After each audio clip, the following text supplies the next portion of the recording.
Yes, Dr. Amesh Adalja joins us as senior scholar at Johns Hopkins at the Johns Hopkins Center for Health Security. It's good to see you again. And let me start and try to do this in order, because anytime you do a story like this, the headline sometimes can grab people and they'll be saying, oh, what's going on here?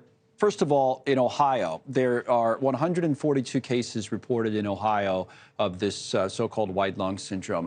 I've seen some comments out of the CDC to say that overall in the country, the pneumonia cases really aren't that much different than we would see in a normal year. So what is going on here, if you had to put it in context? Well, what we know is that there's one county in Ohio, Warren County particularly, that has higher than their average number of pneumonia cases. And even if you look at the whole state of Ohio, they're at their baseline. So there's not anything going on in the state as such, but this county seems to have an increase, and it's caused by a variety of different pathogens, things that are known, like adenoviruses, like COVID, like flu, like RSV, and a bacteria called mycoplasma. So all of those things seem to be conglomerating together and causing this cluster with known pathogens, which is what makes it somewhat easier to handle. So Massachusetts is also reporting something of an uptick, I believe. You're not seeing it in a bunch of other places yet. Again, to go back to the original point, how is any of this out of the ordinary for what would be considered a quote-unquote normal year?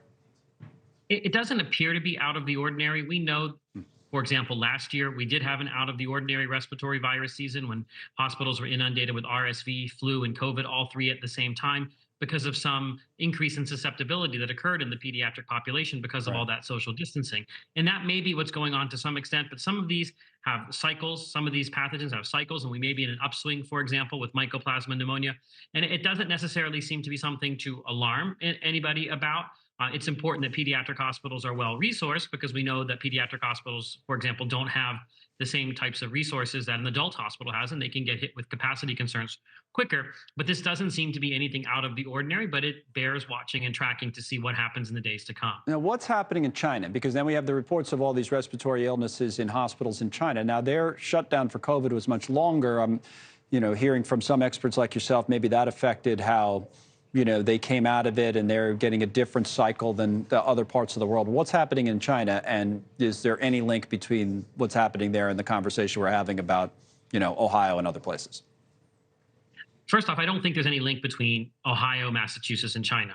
Right. What I think is happening in China has to do with the same thing that happened last year in the United States and Canada, where all of these respiratory viruses, respiratory pathogens that were kind of on hiatus because children weren't socially interacting, all came back. And now there was basically three cohorts of children who had been born during the pandemic that served as susceptible hosts. And they all got sick at once instead of over 3 years.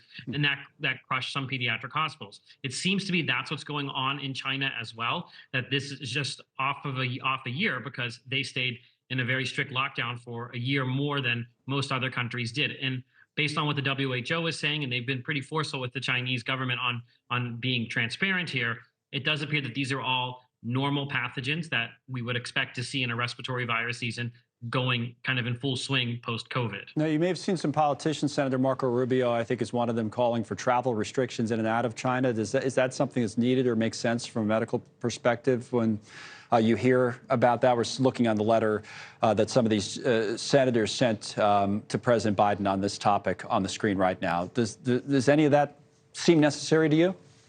No, travel restrictions are never necessary, and they're especially never necessary with the respiratory disease, because by the time you even put travel restrictions in place, it's already gone. But there's no need for that with what's going on in China. And even if there were a need for something like that, or this was something concerning, travel restrictions wouldn't work either. Travel restrictions are a tool that politicians turn to, both Democrats and Republicans, but it never actually is something that is justified based on the infectious disease epidemiology. So your point is, even in the early days of COVID, for example, it was way too late. I mean, by the time those restrictions were put in place, right? That's what you're saying?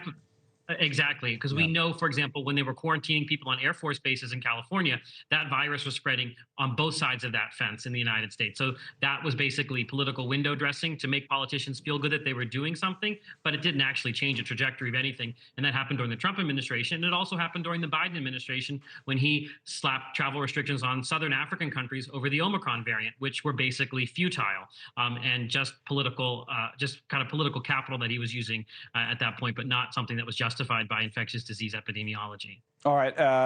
As always, balanced approach and comes from expertise. So, like you say, we'll watch this and we'll see what happens in places like Ohio and other places. But Dr. Amesh Adalja from Johns Hopkins, thank you, sir. Good to see you, and thank you for coming on today.